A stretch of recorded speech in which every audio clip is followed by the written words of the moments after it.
Hello there, this is Joy News at 8 and I am Kemini Nyamani. Amano up in this bulletin, NDC's General Secretary trumps up the ethic card by asking Northerners to vote of one of their own as president come December. Meanwhile, hundreds of people poured onto the streets of Tamale to welcome NPP's Nana Akufo-Addo, who is in the capital for tomorrow's IEA presidential debate.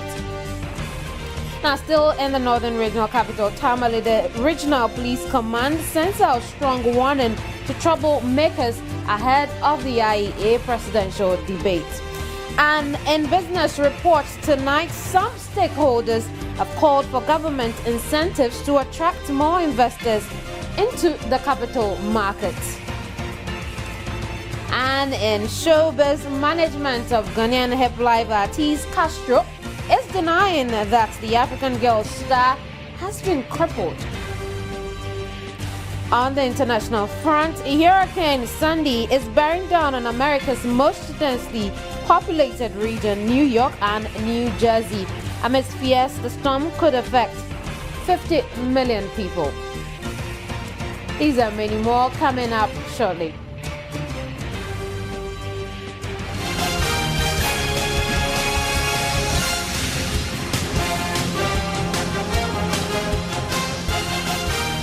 Your election headquarters on TV, radio, and online. Election headquarters supported by Star Ghana and Infobox.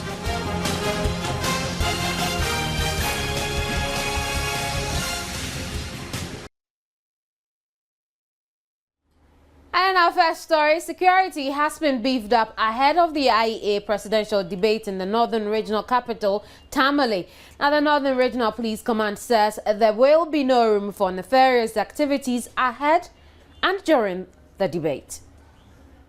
The Northern Regional Police Command PRO, ASP Ebenezer Tete, tells Joy News there will be heavy security presence in all corners, especially places where the various presidential candidates will spend the night in the event venue. He also sent a strong warning to those he described as political motor riders who often take the law into their hands, cautioning them to stay away from trouble.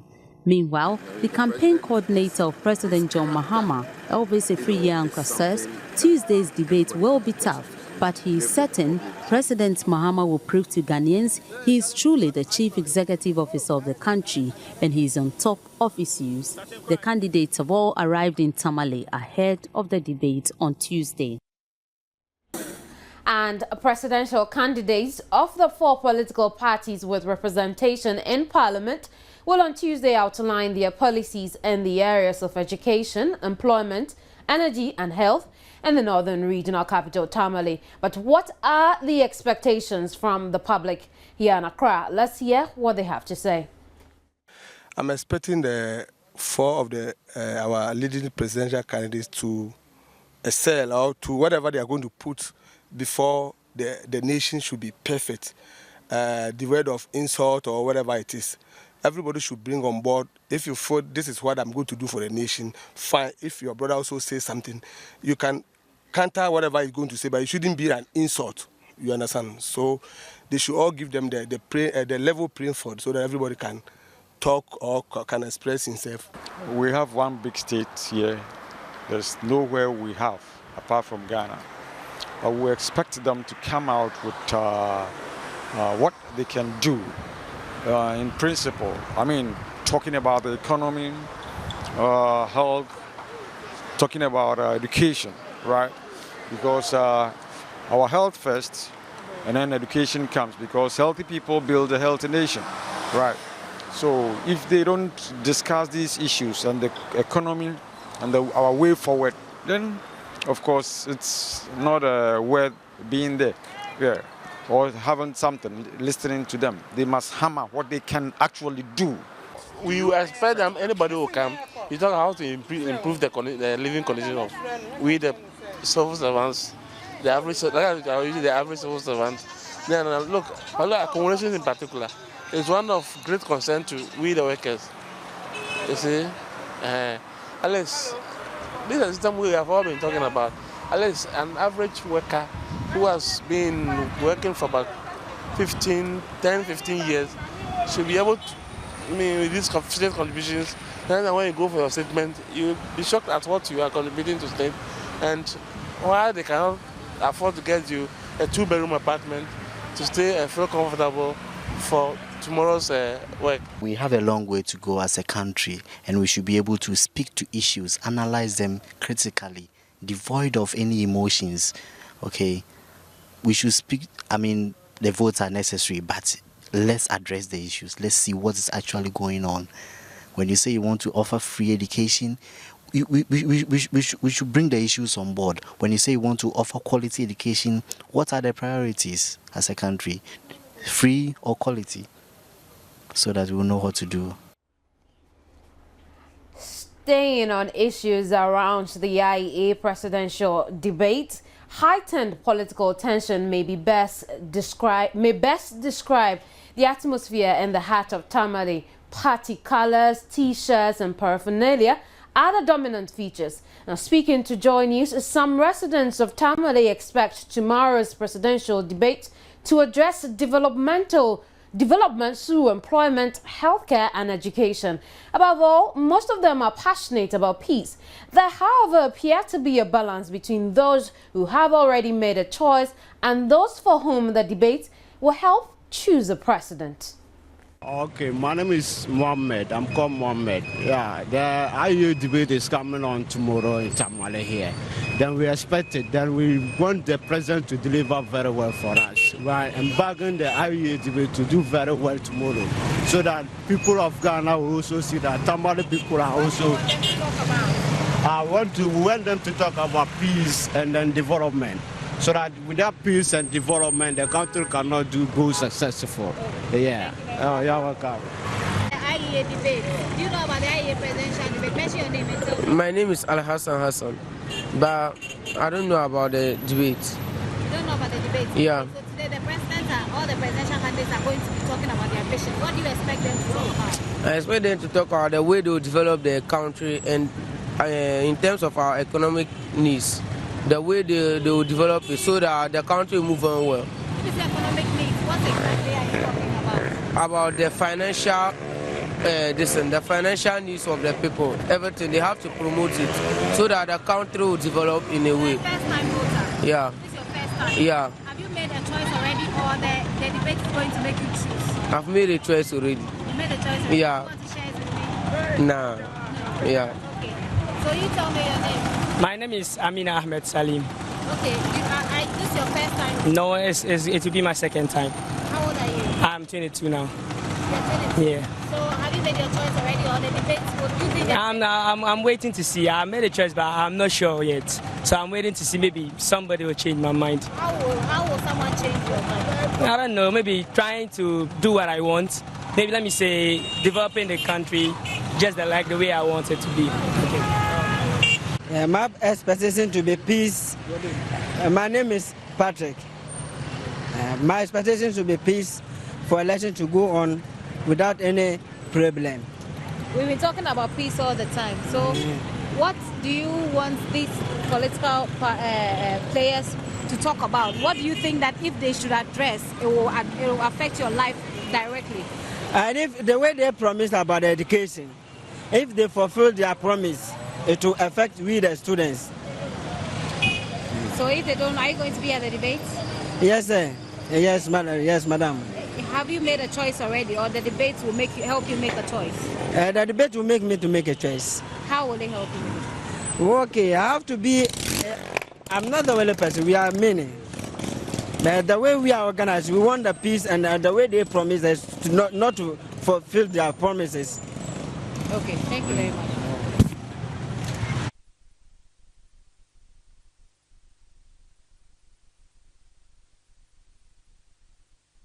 Okay, please tell me your name and whether you know about the IEA presidential debate. Yeah, I'm Zura. I've heard a bit about it, but I don't really have facts on it. Okay, so usually what happens is that the presidential candidates will meet and they all talk about their vision like a debate. What are your expectations? What do you expect them to touch on? Probably we will continue to preach on peace, but Tamale, as we say, we can't rely on our people. I don't know if it's open to the general public. I don't know the reaction of people when they see the various presidential candidates talking about it. So, in general, we'll just preach on peace. That brings to mind something that someone told me, that party followers can be very fanatic about. Yeah. So they see the other person as an enemy. Yeah. So you think that would be a major issue in the debate? Probably, or to my best of knowledge, there might not be problem between the presidential candidates, but for the individuals, the supporters would have problems with that. And the way they act? Towards, yeah. So have you made a choice already, or the debate will help you make a choice? The debate will help me make a choice. Anyway, I'm a supportive of NDC, but I think after that, you can't tell. I can change my mind at any time. So. Now, earlier, Joy News gathered there was what you can call a triumphant entry for the NPP's presidential candidate, Nana Addo Akufo-Addo, when he arrived in Tamale for the IEA presidential debate scheduled for tomorrow. Now, hundreds of people poured onto the streets to welcome Nana Addo and his running mate amidst motorbike displays.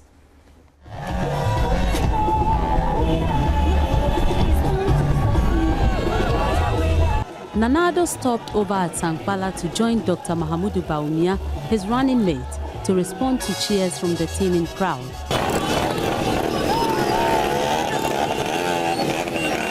Thousands of people and over 300 motorbike riders joined the procession within the Tamale township.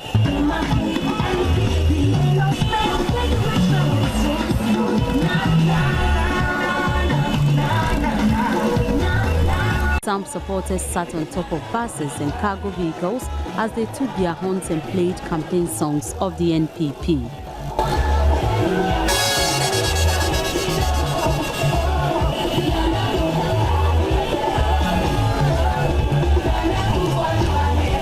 Not even the dawn of darkness could convince the expectant crowd and motorbike riders escorting Nana Addo and Dr. Bawumia to hasten the pace of the procession.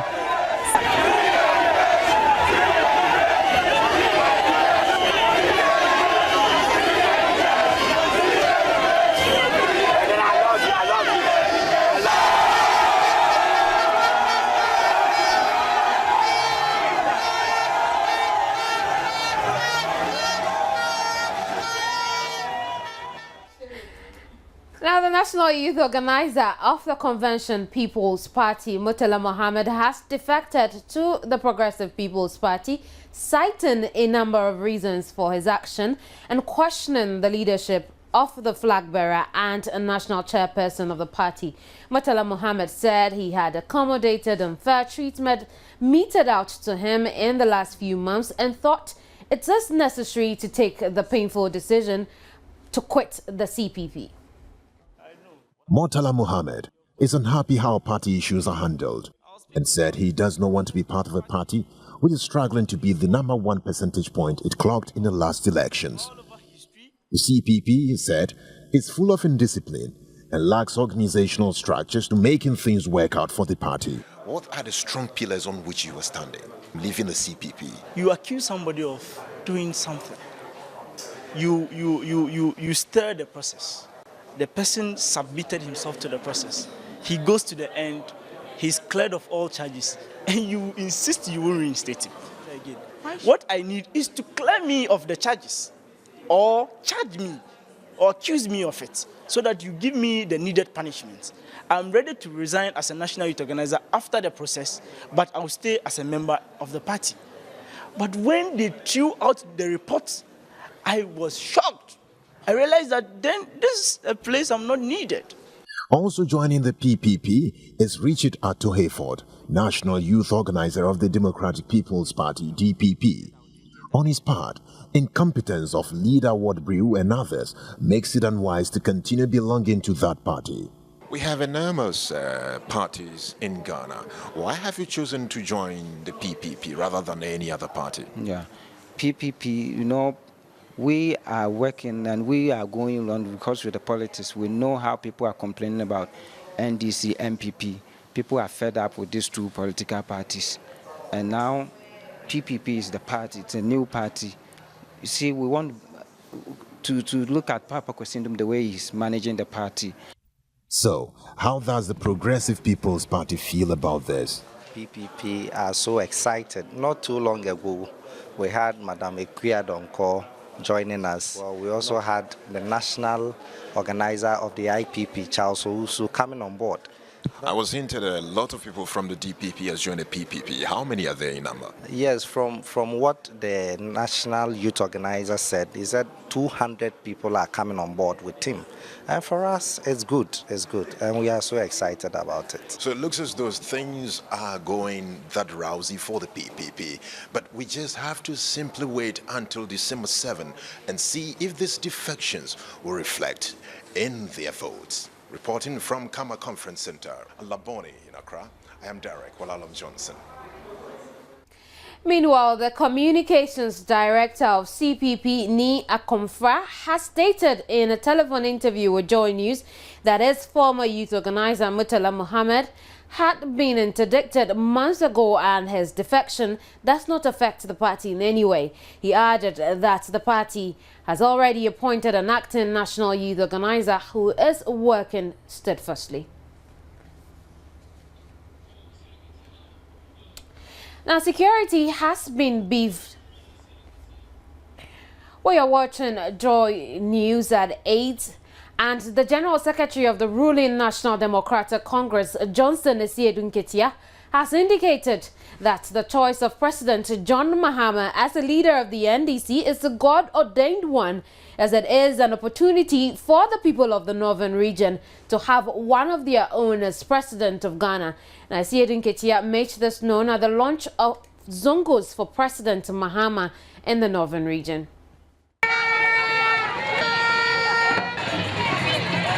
Speaking to a crowd of NDC supporters in Tamale, Johnson Asiedu Nketia noted that in the 1992 Constitution, there is a provision on equitable distribution of national and political appointments on regional basis, and by calculation, every region should have been heading the presidency for about 6 years by now.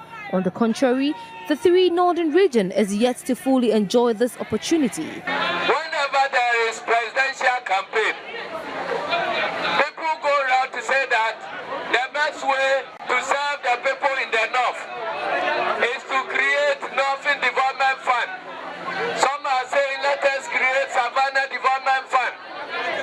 What NDC is saying is that give the power to the northerners and let them determine what is good for them. According to him, the three northern regions are entitled to 18 years of presidency, and the north has only been able to serve only 2.5 years of presidency under former President Hilary Liman. In view of this, Asiedu Nketia believes it is now time for an indigene of the northern region to lead Ghana as president, and as such, the choice of President Mahama is a sure victory in the December polls. The General Secretary also said several promises has been made by political parties to develop the north, but what the NDC believes is given power and opportunity to northerners to develop themselves. Northern Regional Minister Moses Bukari Magbengba told the party supporters to come out in their numbers and be vigilant on the election day to ensure victory for President Mahama. Members of the Zongos for Mahama were sworn in to work for victory for President Mahama by the Northern Regional Treasurer of the NDC, Tanko Rashid. The Zongos for Mahama, before their swearing in, toured the principal street of Tamale on their motorbikes, clad in party colors and singing their party songs. Well, on the other hand, supporters and sympathizers of the independent presidential candidate Jacob Osei Yeboah today were disappointed as his running mate failed to turn up at their campaign launch. Jacob Osei Yeboah, the only independent candidate running for the 2012 presidential elections, was to officially outdoor his running mate. Supporters marched and sang to the gathering to support the independent presidential candidate at the launch of his campaign and the official outdoor of the running mate. The program, which was in 2 parts, a book launch and an outdoor of running mates, saw supporters, religious leaders and the media present thrown into a state of disappointment as it was announced that the running mates could not make it for the program. In a bid to find out, we were told the man was indisposed and therefore could not make it. In an interview with Joy News, Jacob Osei-Yeboah refused to mention who his running mate was, but confirmed that he was indisposed. We were hoping that today he could have made it. Let me assure you, there's one thing. Without a running mate, you couldn't go through EC. So once EC has actually okayed my candidacy, it means that I have a running mate that they've actually verified. It's just beautiful when you are able to introduce your running mate. Okay, it's just the beauty of it. But the work, the presence of those that you saw over here is an indication of the measure and the momentum that Joy 2012 carries.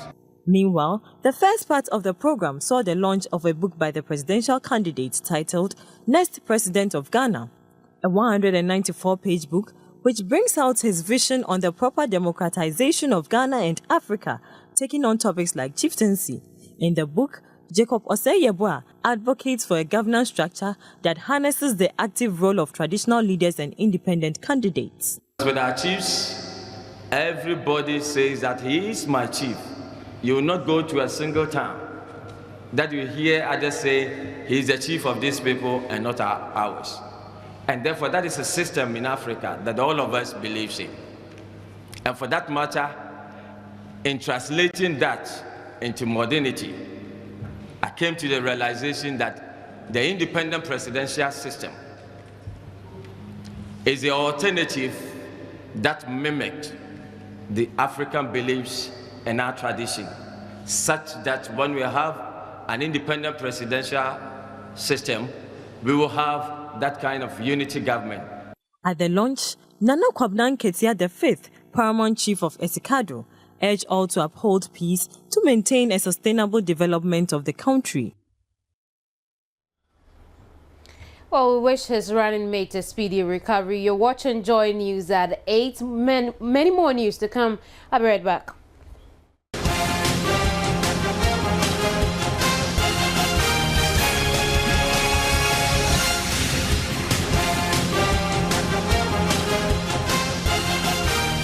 Your election headquarters on TV, radio, and online.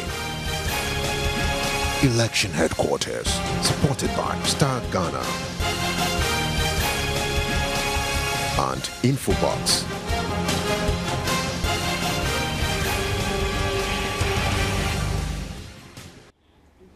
You're welcome back. And now pupils of the Kodiwohia Local Assembly Junior High School in the Sutifi district of the Bunahafo region are worried about poor access to basic education in the community.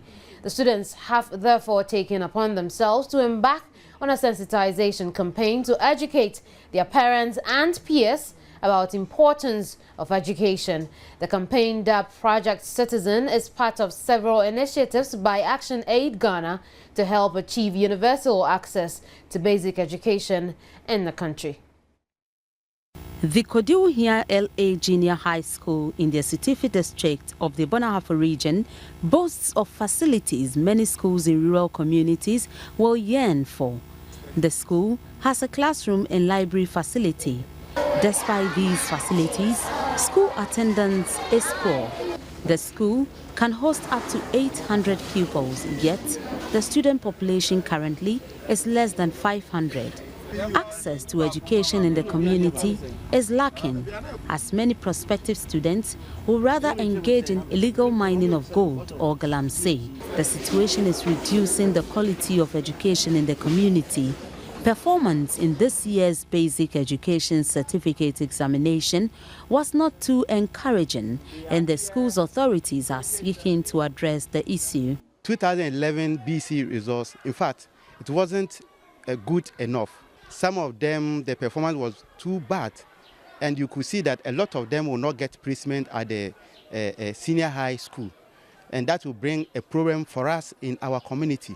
Realizing this challenge, pupils of the school are embarking on a sensitization campaign to educate parents and particularly their peers on the importance of education. Their action plan is in 4 folds and will include drama and public outreach programs. Here are some of the possible effects of poor performance of people in BEC within Kenya's number 2 in community in Asiedu district. 1. Majority of people do not get placement to senior high school. It reduces country future manpower. It leads to social vices such as armed robbery, weed smoking, etc. We shall organize a community endeavor to invite chiefs and elders, MPDC, assembly persons, and unit committees in Kenya as number 2. District Director Education, etc. to advertise class policy for support. As you can see, community endeavor with chiefs and elders and an invited authority to advertise the policy. The headmaster of the Koduhia LA Junior High School explained how the project will achieve the desired impact. We have taken a step about the project because we have once presented the work at the district assembly with a lot of people there. So some have heard it, and the people, the way we are doing the thing, we also talk to some students in various schools so that they also concentrate and improve their performance. Other schools, including the Menji Senior High School at Menji in the Bonoafo region, are also embarking on similar projects. Students at Menji SHS, for instance, have identified early girl marriages in Zongo communities as one major challenge impacting negatively on the quality of education in the community, and they want the situation addressed by government. When a child is given out to marriage early, if the person good or didn't further the education well, I could see that especially the life of that person can be miserable. There is poor living condition in early marriage, and also it leads to school dropouts. And early marriage, we all know, is a child who is 16 years and below and have been forced by her parents to marry because of money. Through the project, students are hoping to take up leadership roles in their communities to help improve the standard of living. Abortion. Now, residents of Jonte, Boom in Ufanko are in danger of losing more lives as the business of stone quarrying increases by the day and health risks are ignored. 2 lives have already been lost in this area as a result of the stone quarrying activity in the area. Emmanuel Ante was in Ufanko and has filed this report. Stone quarrying has been a source of livelihood for the people of Jonte Abum at Ufanko in the Greater Accra region. The young and old, men and women are involved in the stone quarrying business at Jonte Abum. The houses situated on these stony mountains are threatened by the least downpour as cracks in the stone quarrying easily fall off.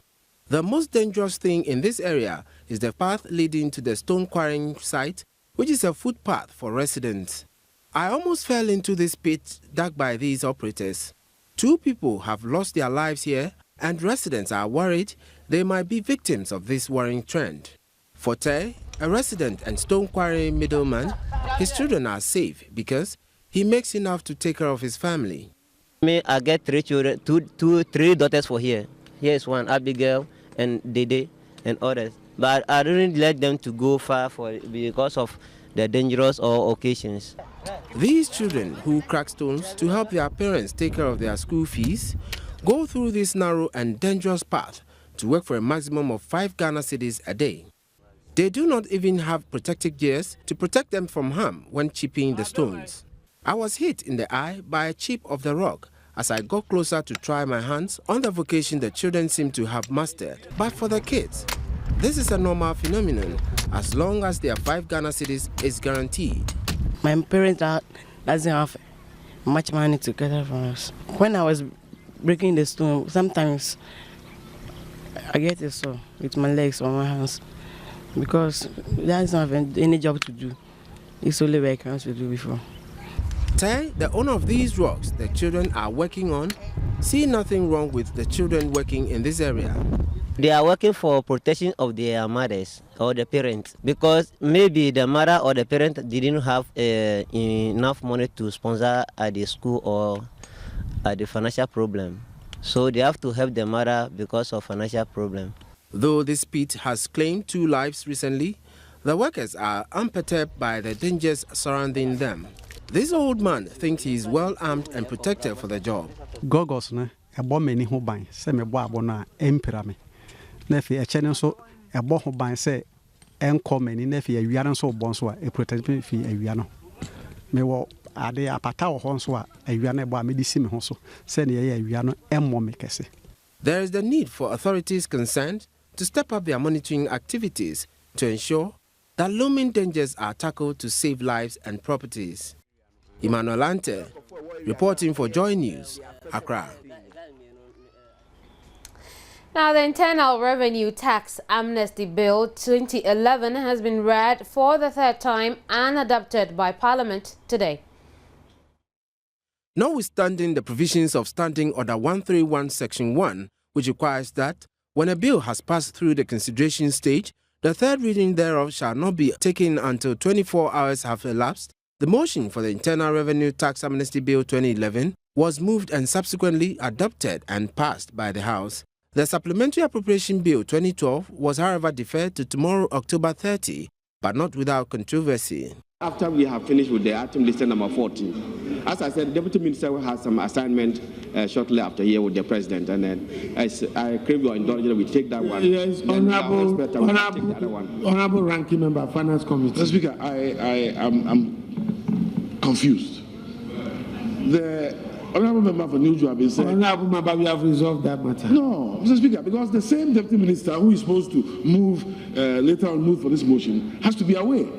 I'm wondering how the member from New Job can tell us emphatically that he knows that this is urgent business for government. He's not a member of government. The House then adjourned to allow the Finance Committee to work on the paper ahead of tomorrow's sitting. Business Reports is next.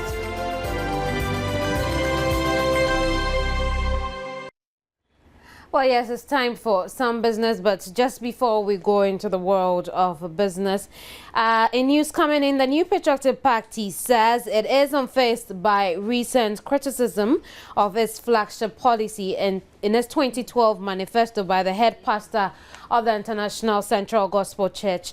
Pastor Mensa Otabil was unequivocal in his criticism of the free senior high school policy being propagated by the opposition party. He told his congregation education cannot be said to be free when Ghanaians still pay taxes to the government. He also averred quality may be compromised in the implementation of the free SHS policy. He would rather government pay its citizens well so they will take care of the expenses on educating their own children.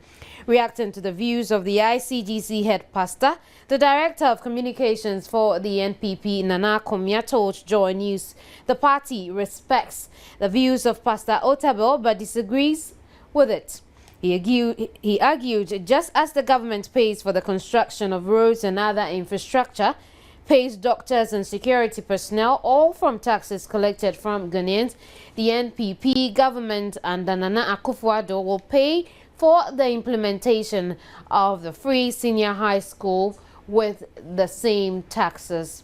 Now, if you've been following news today, it's been viral all over social media about Pastor Mensa Otabil's remarks on free education. But then again, it came up that this was in 2008. And if it was, whose idea was it to come up with it? Join the discussion on our social media platforms, www.facebook.com/Joy News, on Twitter @Joy News 1760 across all networks. In the meantime, where do investors go if they want to invest in our precious minerals?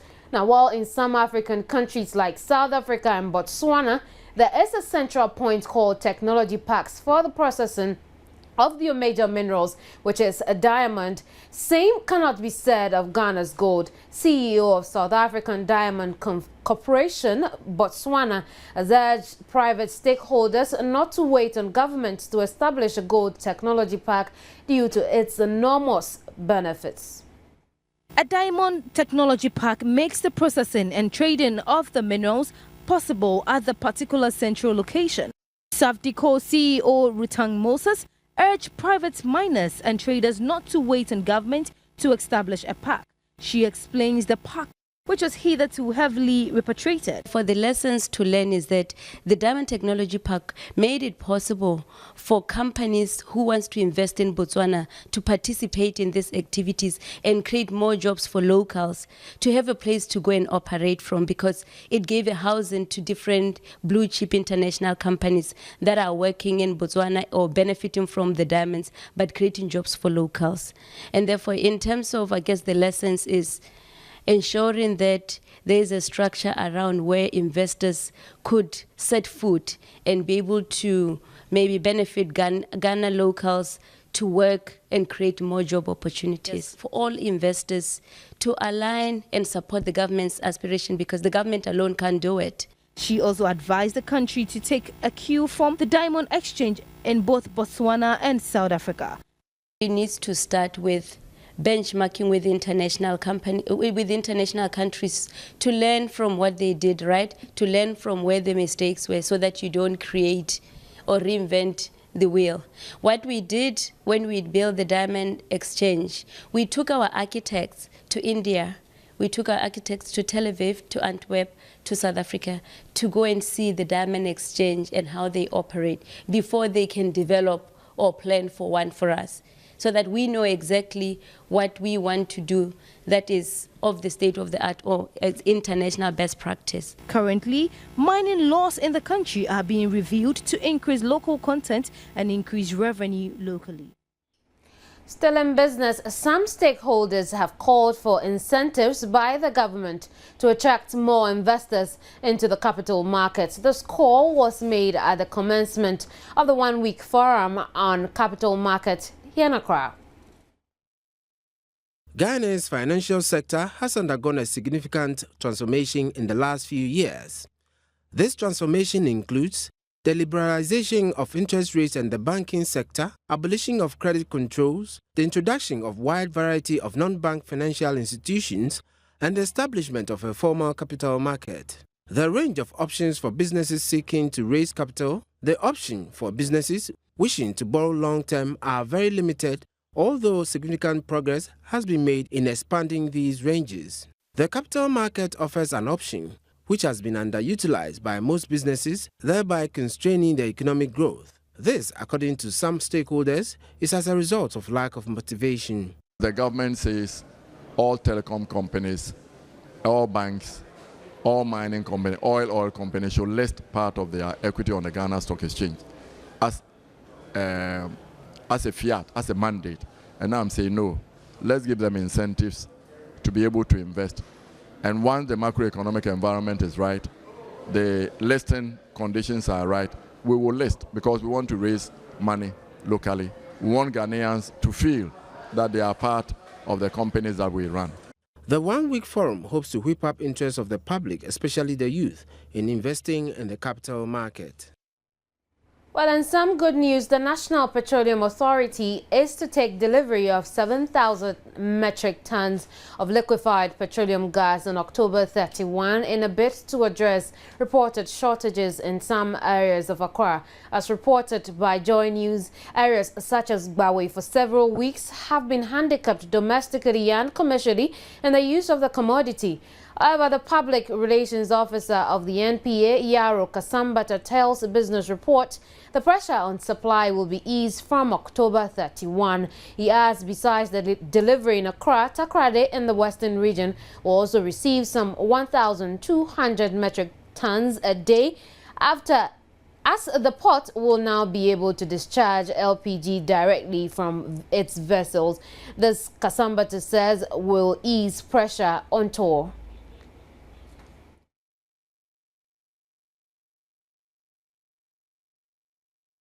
In international business, a Greek journalist has been arrested after publishing a list of about 2,000 wealthy Greeks who hold accounts with the HSBC Bank in Switzerland. Kostas Vaxivanis has been charged with breach of privacy.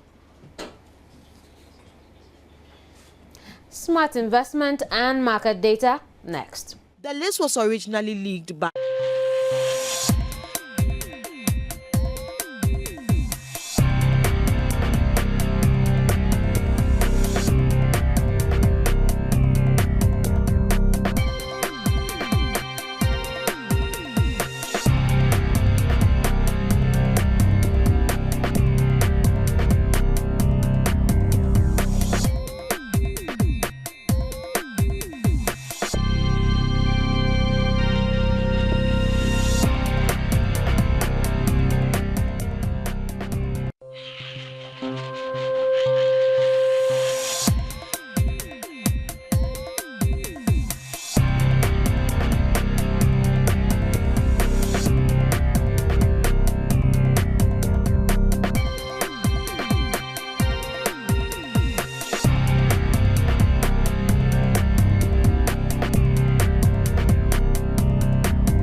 Good evening and sports news. Information reaching Joy Sports indicates that head coach of Accra Hearts of Oak, CK Akuno, has been given a last match ultimatum to win the match against Real Tamale United to save his job. CK Akuno's lost 2-0 this weekend to Chelsea of Brekum prompted calls for his sack.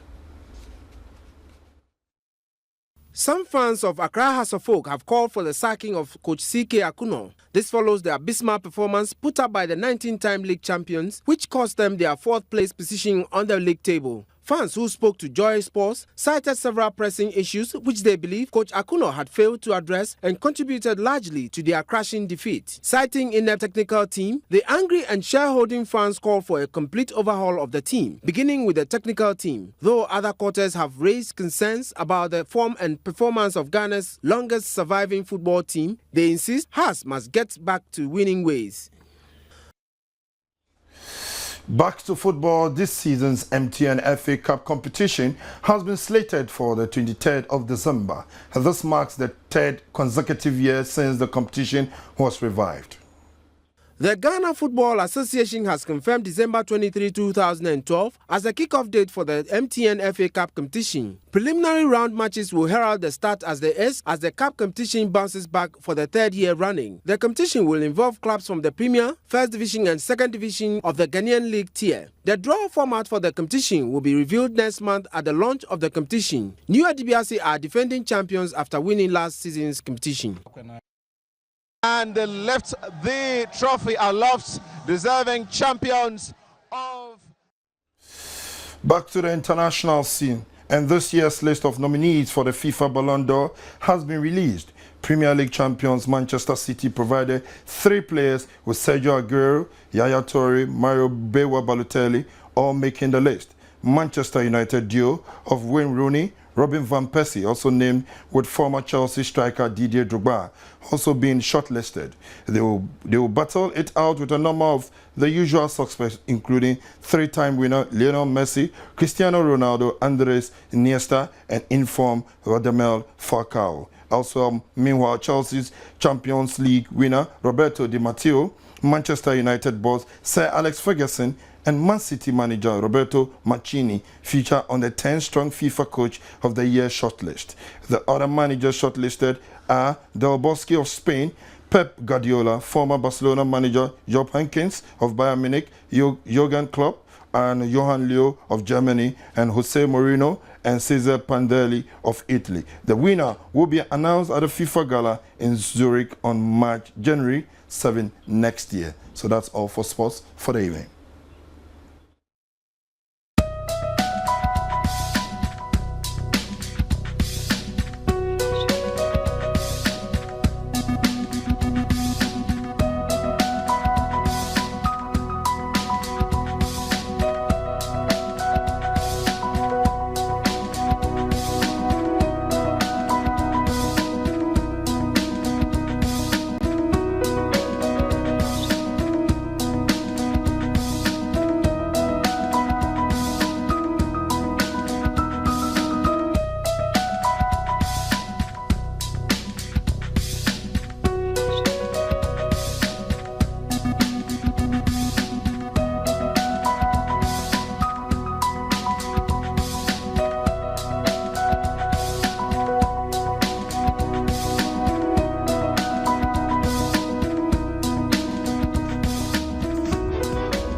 Time now for some showbiz news, and you'd probably have noticed that Theophilus Tego, known in showbiz as Castro, has been missing in action for a while now. Well, information making the rounds suggests all is not well with the African girls singer. In fact, he is rumored to have become a cripple, but his management says those reports are false.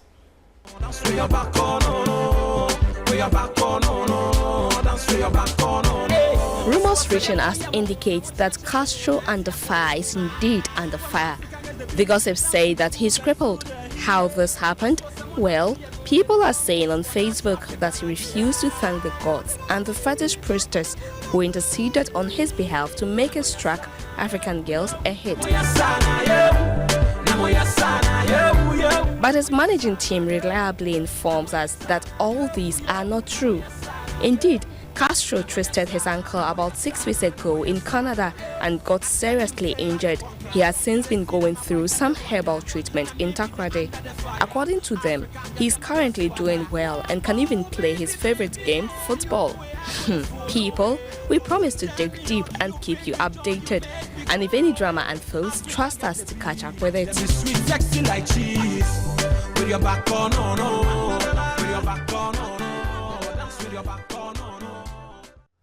And from Nigeria, Nollywood star Osita Eheme seems to be making waves after he landed himself an 11 million naira deal in South Africa. Showbiz is more for you. Nollywood superstar Osita Eheme, popularly known as Popo, is no doubt flying high in his acting career. Aside doing well on the silver screens, the actor is getting endorsements from all corners as many organizations and individuals want to do business with him.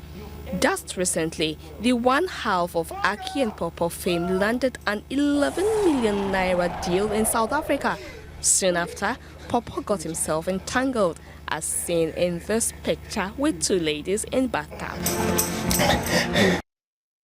Finally, from Hollywood, heavyweight Tom Cruise has revealed that work has already started on a sequel to his action-packed thriller Mission Impossible. Now, this will be the 5th installment in the film's franchise, and its lead man Cruise is likely to return in his famous role as Ethan Hunt.